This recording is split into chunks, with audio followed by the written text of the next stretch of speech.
what's with the world of artificial intelligence and where I have been all this while, and what's ChatGPT. Of course, you guys might know what ChatGPT means, but what it is to do with the AI world is all the things. Are robots going to take over our world soon? Or are humans going to be implanted with artificial intelligent chips? Hi, this is Vikram, and I have come back from my long time hibernation with this wonderful topic. And I'm so excited to go into this topic and talk a lot about what I learned and share what I learned from this entire domain of AI. And of course, I chose to do this in the freestyle topic, so it's going to be a long episode. Sit back and enjoy. Welcome to Glitch.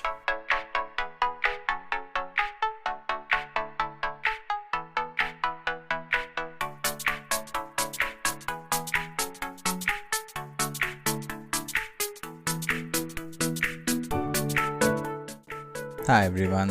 It's been a long pending episode, I guess, and a lot of things happened in between. I think it's been my usual introduction with my glitch episodes that I give a reason for why I've been delayed, but to be honest, that's fine for me if I'm gonna invest myself a lot of time for research and then come up with some episode.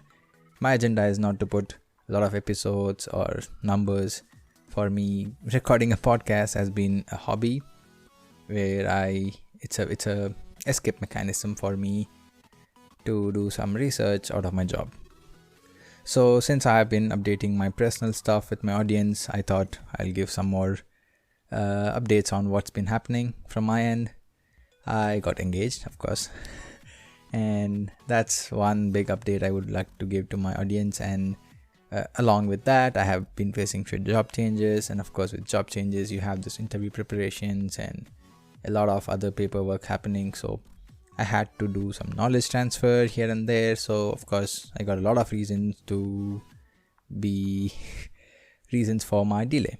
Enough said, but this topic, artificial intelligence and ChatGPT, was something which was intriguing for me, and especially artificial intelligence has been my research topic or area of interest. Even though I'm not from that background, I'm purely embedded software guy, and AI is something which I look up to, and I'm like, okay, you guys are doing some awesome stuff, so tell me what you're doing on. So that's what my first question is whenever I meet someone from the domain. So this topic, when I wanted to pick it up and talk about ChatGPT, of course, when I picked up ChatGPT, it was back in trend. It was on January of this year, and of course I've been following GPT-3 and OpenAI previous to ChatGPT, but when ChatGPT hit the general public, I really wanted to talk about this. Friends, everyone were asking about what exactly is ChatGPT in your perspective. Do you think AI is going to take over the world? Oh my god, this just solves all my issues with writing articles and technical writing. That's just going to change the world. Of course, these were the impact, and sudden first responders were going on crazy in internet about ChatGPT. So I thought, why not I talk about this? So that's how I picked up this question, and I started asking everyone around me on it's been happening since last year. I have been doing intense research, and I got sidetracked from podcast. And that's exactly why this delay. I went on my own run down the rabbit hole. But it was interesting. I did learn a lot about this world of AI and a bit here and there on what's happening around AI. So for me, to be honest, to talk something about this, I needed to gain some knowledge, some traction, and be genuine to my audience. So that's why I took a lot of time. So sorry for that, but now I am here. So let's get started with the episode. So one question which came to me when I was reading about ChatGPT and everything was what it means to be human. This one fundamental question was enough for me to go running behind it. I'm still in search of this question and an answer for this question, but I think in the context of this AI and ChatGPT, and basically what it means to be human is like we have a goal, and we have this decision-making power and freedom in our hands.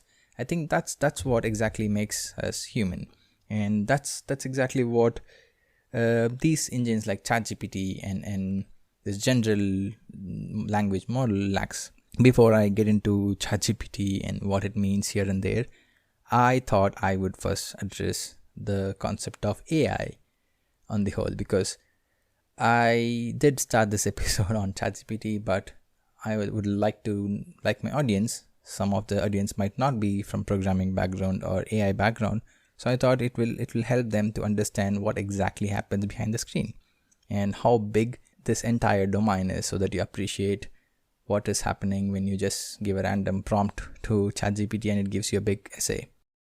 So I think 20 years ago, only place we guys saw AI was on the sci-fi movies, and there were not many who made a career out of it, I guess. I think back in 2013, I still remember Elon Musk made a statement on AI that he thinks it might destroy humanity. And another great mind joined in a similar statement was Stephen Hawking. So when these two people made such a statement, the entire social media and general public started giving an eye towards AI.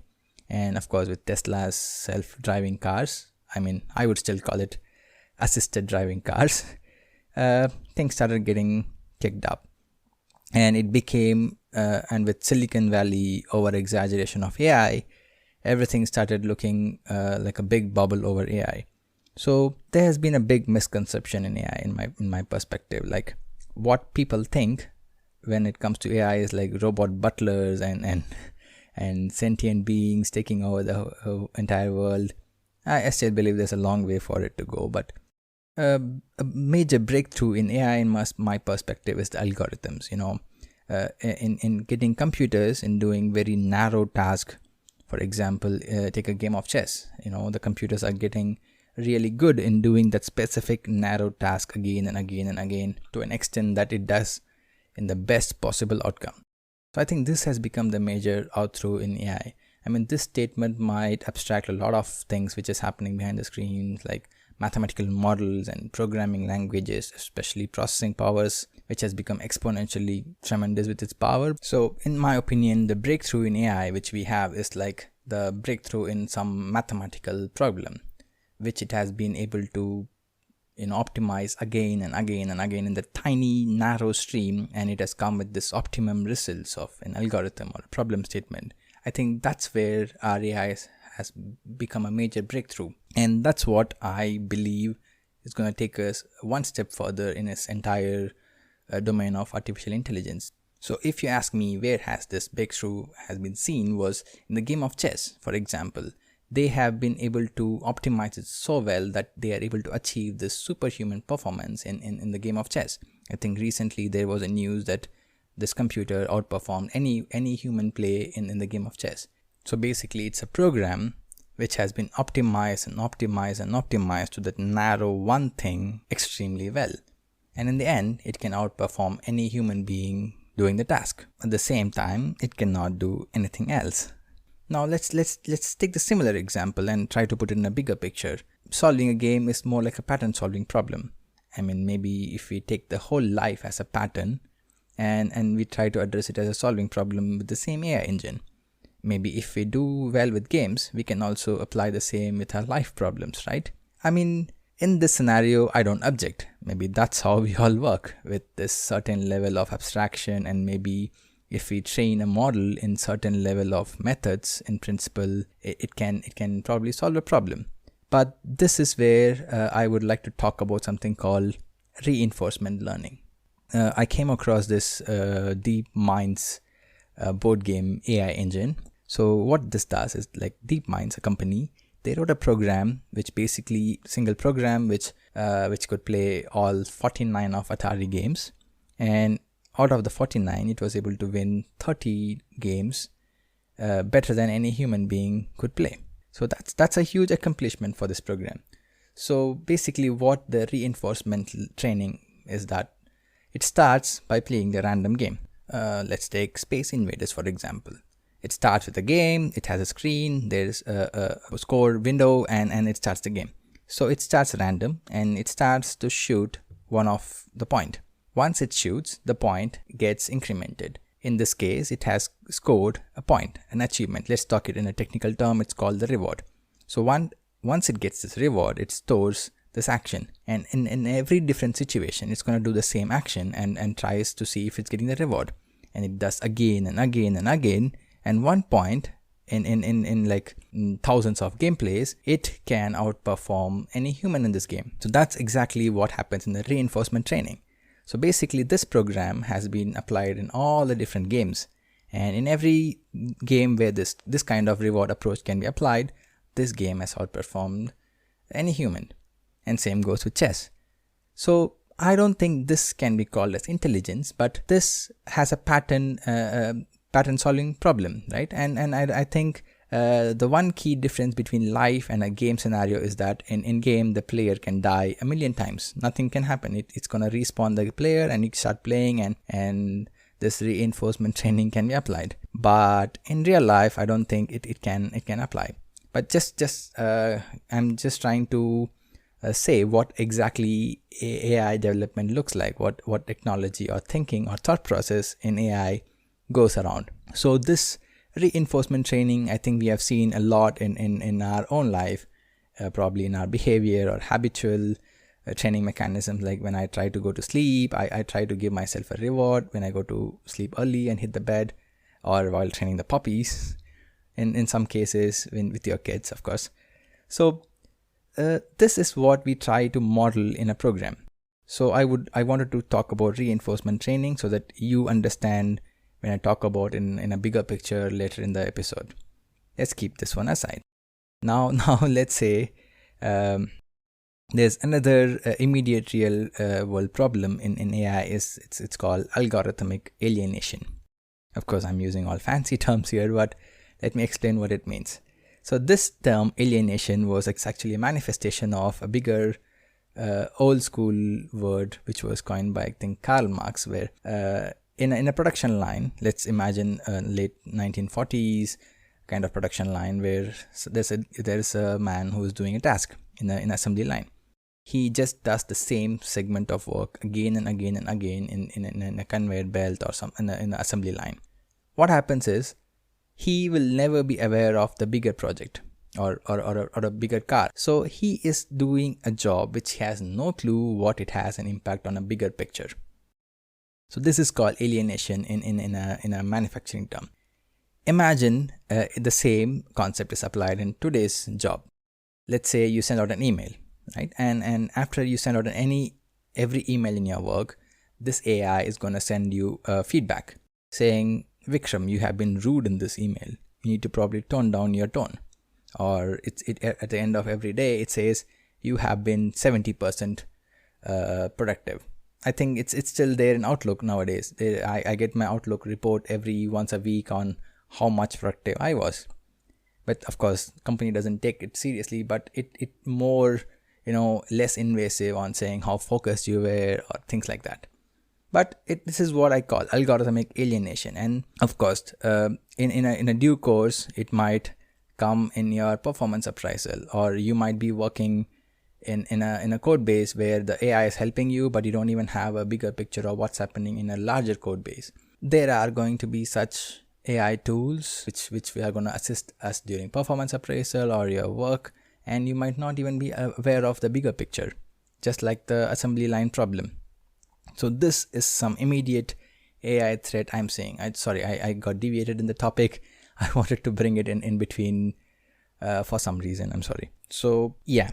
So coming back to the topic, one of the biggest questions I encountered during this AI was, is intelligence and consciousness connected? This was the question which made me to deviate from this topic and get into a lot of research.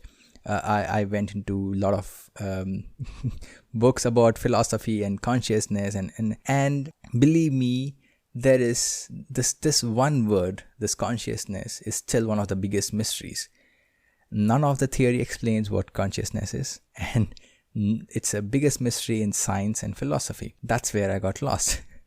I was reading through a lot of books about how our brain works, what's mind and consciousness, and more philosophical journey towards consciousness, what it means to be human. I was going around, but I did find a lot of answers for different things in my life, but I haven't found any subjective reference on consciousness.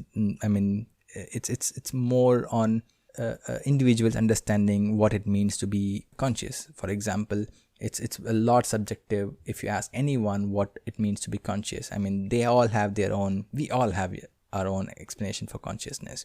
So this is the biggest challenge in AI. That's where I got lost, and I mean, that's one of the reasons there was a lot of good books which I read during this journey of mine. I'll probably attach it in the description. So if you look at human beings, I mean, I'm 30 years old. So I've been in this earth for 30 years. And throughout this entire time, I have been in a society with other human beings in the world, in planet Earth, of course. So I have been learning the entire moment. My neural networks have been learning very intensive in early days, of course, and lesser in the later period. So, of course, there has been a lot of learning, and I'm still learning. So before I was born, there was billions of years of reinforcement learning done by nature itself with our ancestors through very, very slow and strong evolutionary process, which led up to me, of course. And with my physical ability passed on from generations, of course, there was some transfer of my physical ability from my previous ancestors. And my consciousness, of course, I learned through me communicating with this fellow humans emotionally. So this is what happens with consciousness. I think this is where we need to focus on, because this physical ability, of course, we all were born with certain abilities and certain natural programming on how to move our hands. I mean, if you drop a brittle object, it's going to fall from here to here and it's going to break. If you touch a fire, it's going to hurt, pain. So these are the physical abilities which got reinforced into us through evolution and programming from nature. But emotions, right? This is a fundamental building block for our consciousness.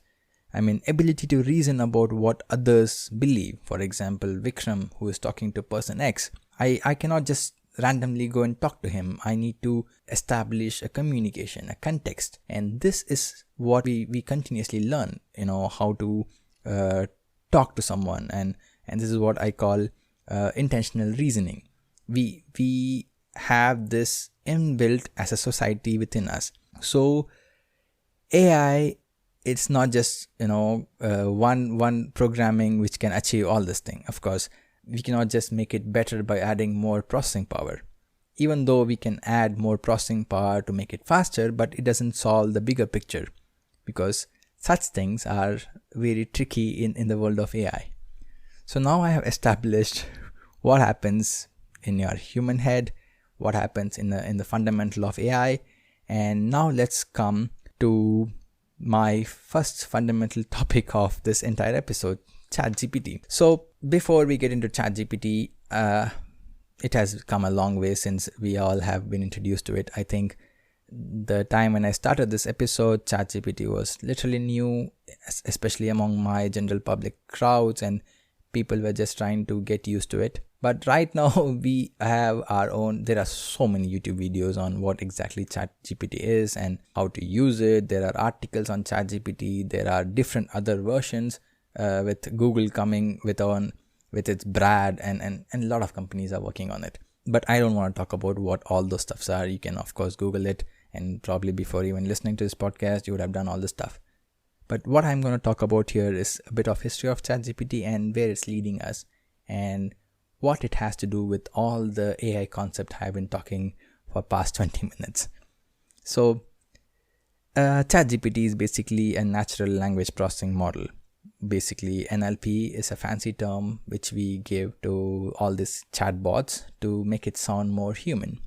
For example, all these websites have this chatbots popping up as soon as you go to this consumer service. These are all running an NLP to make you believe that you're more human when you converse with them. Our Alexas and Google Homes, they involve much more NLPs in them to sound more human to you.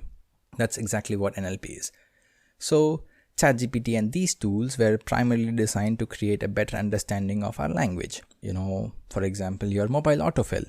That was a primary example because it needs to know what exactly the user is going to type. It started with small spelling errors, and it went into predictive text fill-ups, and now it has come to a larger model with GPT-3 in 2020, I guess, because I was reading a paper back then. And no, sorry. Yeah, with GPT-3 in 2020. So before I go into this, for the technical geeks out there, the underlying model or underlying technology behind ChatGPT-3 is something called transformer architectures. I came across this wonderful paper from Google Labs. This was written back in 2017, and the title of paper is pretty interesting. Attention is all you need. That's exactly what this entire paper is about. So basically, back in 2017, Google developed this. There was this paper coming out of Google Labs called "Attention is all you need," and it was more talking about this token predictive mechanism, especially called your autocompletes. And OpenAI, they basically took this, and they were like, okay, you know what? Let's take this architecture and turn up all the way up, and let's take all the data we could get, feed to it, and let's see what comes out of it. That's exactly what they did. So when this happened and Microsoft invested on this, basically it was a wild bet, and every company was making all kinds of bets on AI because it was a big term back then. And actually this came out pretty accurate, and that's exactly was our history for ChatGPT. And then they brought in GPT-3 to ChatGPT, and we have our prompt site now. So what exactly is this? It's basically a generative AI. It can generate text. Now it's generating image, video, and sounds. I have seen a lot of fake songs and sounds of other people going around in the social media. So that's exactly what it does. So it's a highly disruptive technology, of course.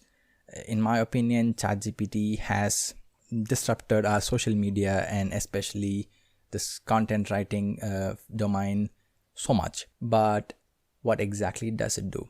In a personal example, I use ChatGPT for most of my content generation, especially let's say I want to comment on some place and I don't want to invest so much time on formatting my language. I go to ChatGPT and I specifically give the keywords, and it gives me beautiful responses.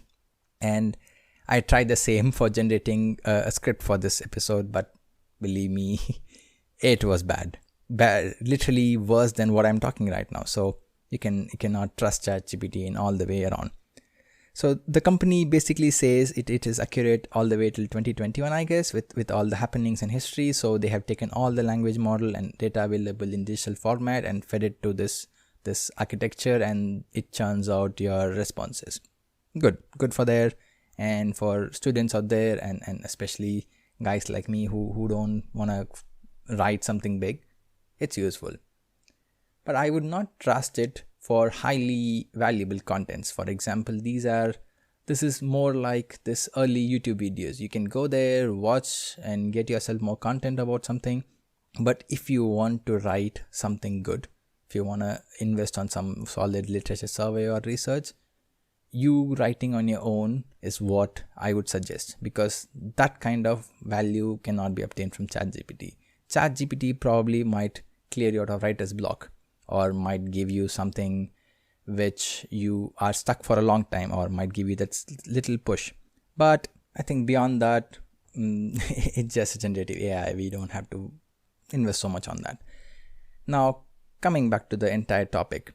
So yeah, I have spoken about AI. My audience might now know something about reinforcement training, of course, and what it means to be conscious in a programming world, and why it's hard for AI to be conscious right now, things like this. But if you really take what makes us human in terms of AI, it's our situational awareness of the people around us. We learn consciousness continuously too by interacting with others around us. We know emotions like empathy, or what others might feel, or coming to the same page. things like this. So these are really hard to program. It's really hard to even mimic. So a robot cannot mimic your emotions. So that's where the key challenges in AI are right now. I mean, I would not even consider what ChatGPT is doing as a conscious stuff, because unless it generates such prompt, it's just lying around. There is no consciousness to this entire architecture. So that's not what we're talking about. I mean, every human knows what overthinking is. This is more adding to the consciousness. We are constantly questioning our stimulus. We are observing our environment, right? So I think AI is just one piece of what it's going to change in our future. Because in my opinion, consumption of fossil fuels and renewable energy will change a lot of things. And of course, computation itself has not done with us yet, because there's a lot coming into computation technologies like wearables. I have become so dependent on my watch, on my physical workouts, my steps, to see my heartbeat and a lot of things which I was not even aware before such wearable devices coming into existence, right? So they are getting more and more common among us, and there's a lot of devices. IoT has become so common in our life. There's microprocessors and controllers in a lot of devices we see around us. There's a part of code, part of intelligence happening in most of the devices around us. So I think this is where AI will empower us, because it's more like this sat-nav devices like Google Maps. It will enable you on a larger scale with all these data available to you. Things like AI will be helpful in processing this huge data and giving some meaning to it. So this is where we are heading into. And beyond this, there's a lot of big problem statements to be solved to bring in things like the sci-fi movie AIs around us. But if people want a reason to to fear, I can give a long list of fears for them. You need not lose your sleep about AI, because get educated with what technology is capable and what it can and cannot do. And I think that's more than enough for what to do with these AI tools, especially with things like ChatGPT. I'm more concerned about the guardrails inside the ChatGPT. For example, it has literally been fed with all the digitized data from our World Wide Web, which means all this sensitive and bullshit or wrong data has been gone into ChatGPT. And let's say before, when it came out, when people can literally ask these GPT prompts saying, okay, how to murder someone and get around with it, and it was giving them solid responses. And people then went on and added filters and guardrails, which is more like cybersecurity in our network, right? So I'm more interested in seeing what kind of guardrails have they implemented on things like ChatGPT. That's what concerns me.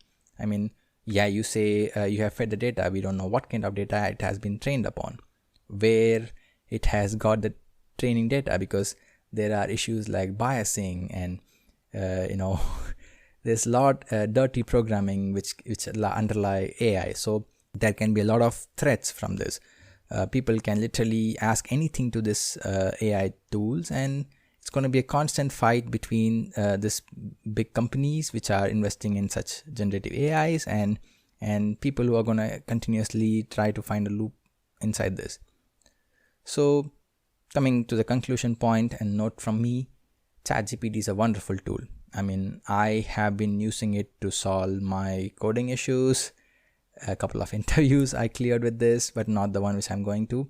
But yeah, and you can ask it anything.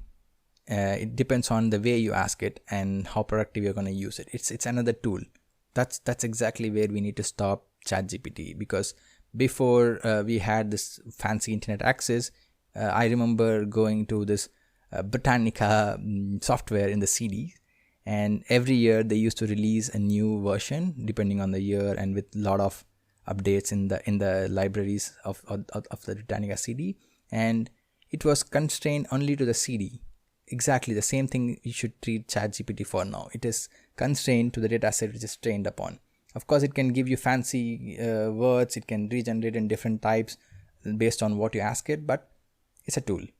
It's not a bigger picture of AI, and of course, it's not something which you need to worry that ChatGPT is going to replace your job. No, I mean, I'm the programmer. I'm the first threat in this line of jobs which will be replaced. But as long as you are good at what you do and you know what's happening in outside world, you're continuously learning, and you did not stop your learning after your final semester in your degree program, I think you're good.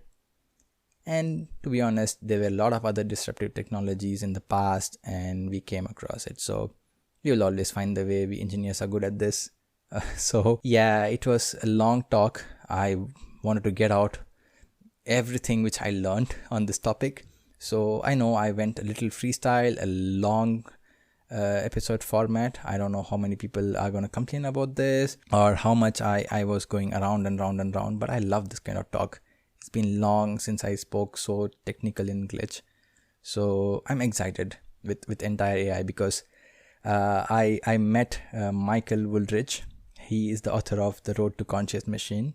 He visited in this local town of mine and it was a wonderful talk, and I got a lot of things cleared from what he spoke, and he's a great guy in AI from Harvard, and I got to meet with so many other people from this wonderful world of AI, and they are doing pretty amazing stuff. So the future is really good. Things are going to seem so sci-fi right now, but they will be normalized in coming future. I mean, with VR and predictive text and so many awesome things are happening in technological world. So let's not be scared about it. Let's not be insecure about it. Let's open our arms, learn what's happening. It's age of internet, so information is available for everyone. Until unless you use it with some responsibility, we are all good. And yeah, let's keep learning and see what comes in the future. So that's one thing. And what's next in my episode, I don't know. Keep following me on Instagram, LinkedIn, and let's see how it goes. Yeah, and let me know what's the feedback of this episode. Hope you liked it. Hope you made some meaning out of it. Reach out to me if you have some contradiction on what I spoke. Of course, I'm not a professional in AI, but I think I did some justice with a lot of research and reading. Probably I'm wrong in some points, or probably there's much more happening. Let me know. I'll try to cover it in the upcoming episodes. Until then, it's bye from Vikram. Ciao.